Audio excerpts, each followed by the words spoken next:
JD Vance being insanely racist on the timeline. I covered this yesterday. I think it's like, I think it's pretty insane,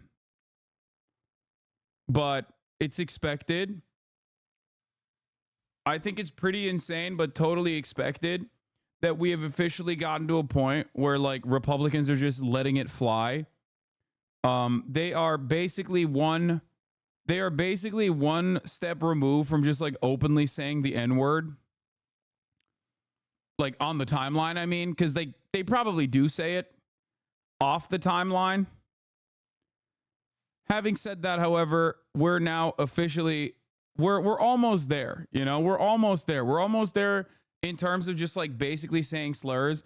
Like the JD Vance story was so fucking unimaginably racist, unimaginably insane, right? JD Vance appears to backtrack on false claim about Haitian migrants in Ohio, and it's like that right there, like this article right here from the New York Times, the gray lady, the paper of record, is being incredibly kind to JD Vance. So kind that it almost feels like it's a Fox News article. Like, you're the New York Times. Just say exactly what's going on. JD Vance, as an opportunistic white supremacist, ran with a false claim that Haitian migrants were stealing and eating people's pets, okay? Domesticated animals. Like, seemingly appears to backtrack from false claim about Haitian migrants in Ohio, hides the truth.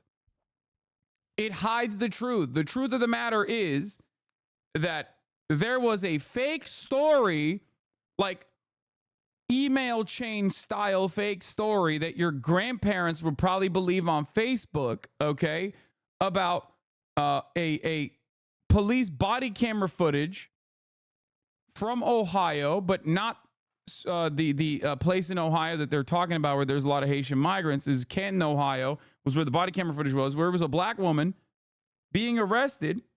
She was having a mental health episode. She was obviously like crazy.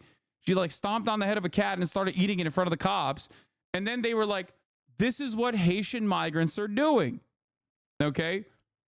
This is what Haitian migrants are doing. Haitian migrants are stealing people's cats and eating them. And immediately, the Senate Judiciary, the GOP Judiciary Twitter account started posting about like save our ducks and our cats, AI images.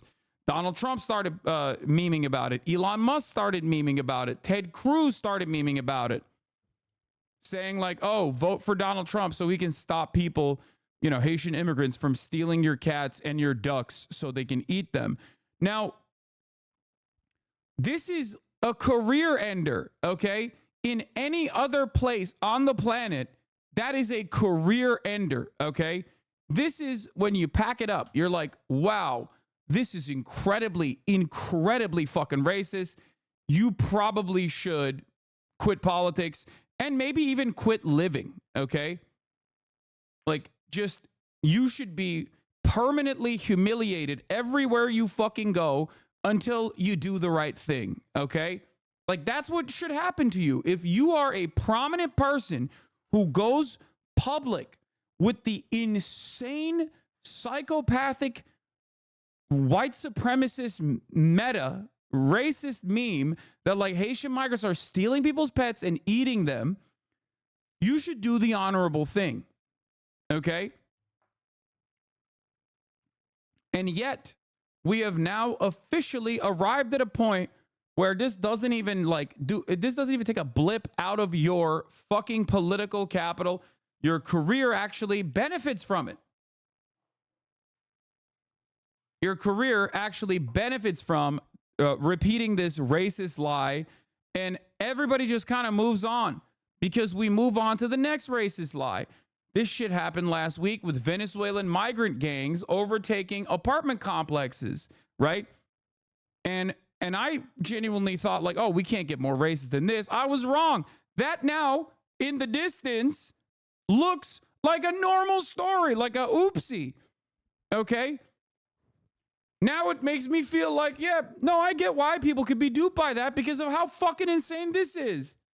Like, these types of stories have always existed. Like, you know, Michelle Obama calls white people crackers. Like, That kind of stuff has always existed in the periphery in American politics. The difference is that was relegated to like the weirdest fucking blogs, right? Like that wasn't like a real that wasn't a real story that got like this much mainstream prominence, you know? John McCain is not gonna fucking run around being like, yeah, Michelle Obama called white people crackers, and like Barack Obama got top. Barack Obama got fucking dome from a gay man while he was smoking crack. Like those kinds of stories back in the day by old school Republican Party members who were also unimaginably racist regardless, like those kinds of stories were not presented as like a gotcha, okay? Like a real story, right? Like that wasn't a thing. And it's kind of crazy. It's kind of crazy that like we've officially gotten to a point where like the sane guy in the insane ticket, the VP pick for Donald Trump, who's supposed to be like the sane, you know, buttoned up guy who's at least like media trained, so we can go on, you know, Dana Bash and talk to Dana Bash with the language that liberals understand. Like that guy's like, yeah, Haitian migrants are eating cats. Like that's what he's running on. That's where we're at now. And I fear that this is not good for American political discourse, okay? Eugenics tweet about Haiti has over 7 million impressions. Haiti has an average IQ 6.7. Let's talk about what that means. With an IQ 6.7 or below, the average Haitian, like this is straight up Hitlerian politics, okay? This is fake eugenicist bullshit, okay? IQ, if you know anything about IQ, you already know that it is not a valid metric for anything, okay? People who place a lot of emphasis on IQ in terms of like how successful you will be in society or how productive of a member you will be in society, unironically have low fucking IQ, okay? That's the only reliable metric for IQ. If you start talking about IQ, and if you're like, oh, dude, it's the most valuable, most reliable way to figure out if someone is going to be successful, now I know you have low IQ. Ironically enough, it still doesn't matter, but what that determines for me is that you're a stupid person, okay? IQ is malleable, okay? The way you take the test, and also how much nutrition you have is going to greatly change the output, okay? Studies have been conducted in India during times of famine and the same population size when they're actually well fed. Their IQ point differential is like 10 to 20 points. That's a massive swing. Nutrition and education play a phenomenal role. It's not like some genetic predetermined value in the way that these fucking psychopathic eugenicists try to advocate for. Okay? That's it. So anyone and everyone that tries to fucking talk about like IQ as this like very important metric for a success is 1,000,000% like teetering on the edges of associating themselves with like Nazi ideology. Okay? The old eugenicist assumptions are familiar, that the population is overall stupid and underserving, and that there is a worthy minority defined against the stupid majority, that the methods of discriminating the worthy from the unworthy are objective and quantitative, despite its racist and ableist nature of the test grading system, and that there is no need to consider systematic oppression ongoing or historical. Yarding cats. Like this overall is basically the precursor to scientific racism.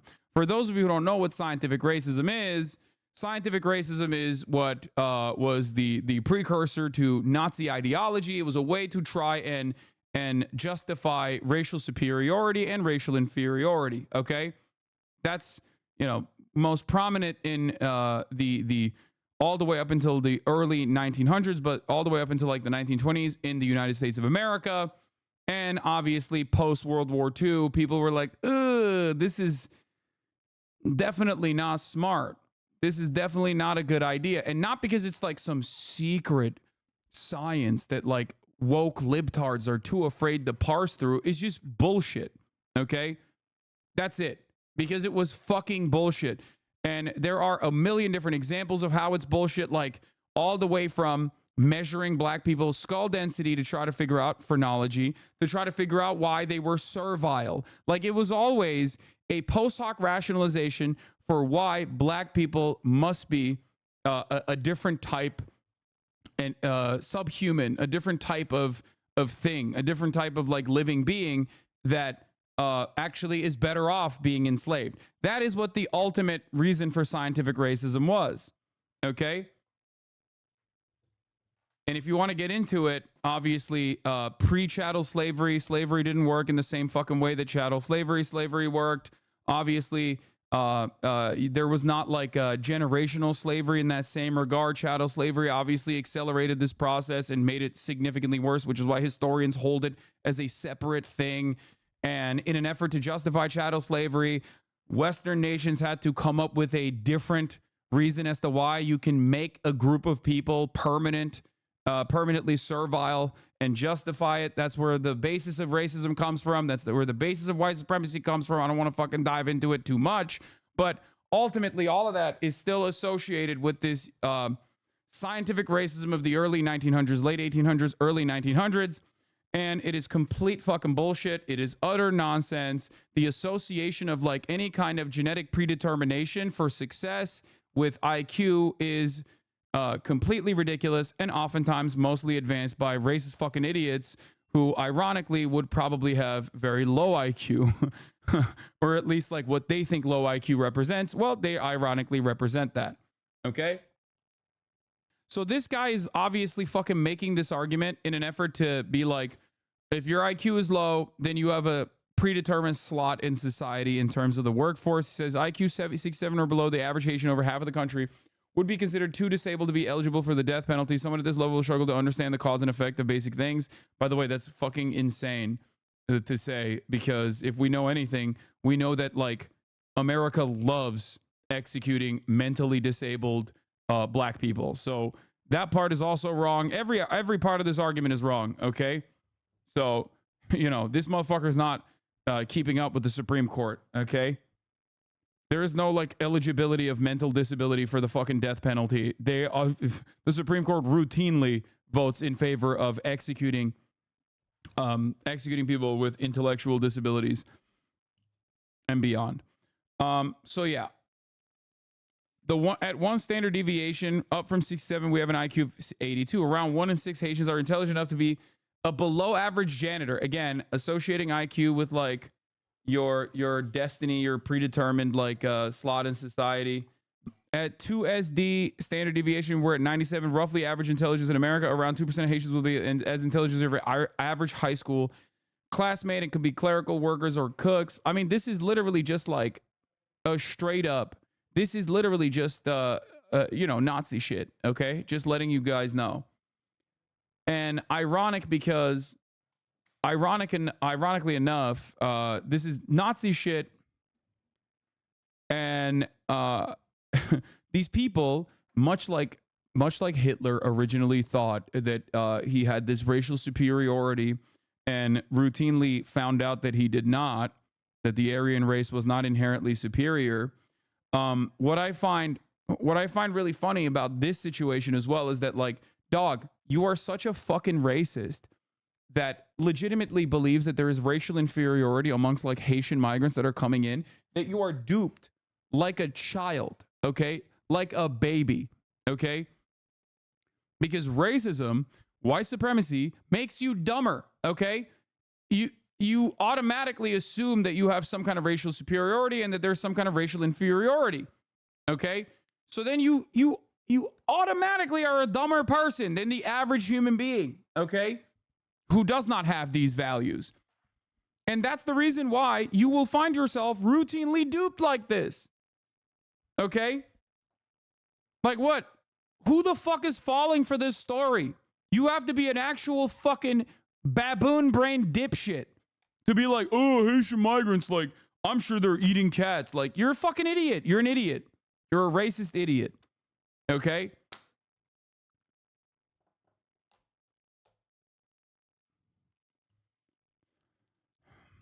Anyway, This racist idiot is running for president or vice president. To top it off, the IQ stat he references isn't even true. The average Haitian IQ is 82, US is 90. In the last few weeks, my office has received many inquiries from actual residents of Springfield who've said their neighbors' pets or local wildlife were abducted by Haitian migrants. It's possible, of course, that all these rumors will turn out to be false. Do you know what's confirmed? That a child was murdered by a Haitian migrant who had no right to be here. That local health services have been overwhelmed. That communicable diseases like TB and HIV have been on the rise. That local schools have struggled to keep up with newcomers who don't know English. That rents have risen so fast that many Springfield families can't afford to put a roof over their head. One thing that I used to talk about, show the receipts on what?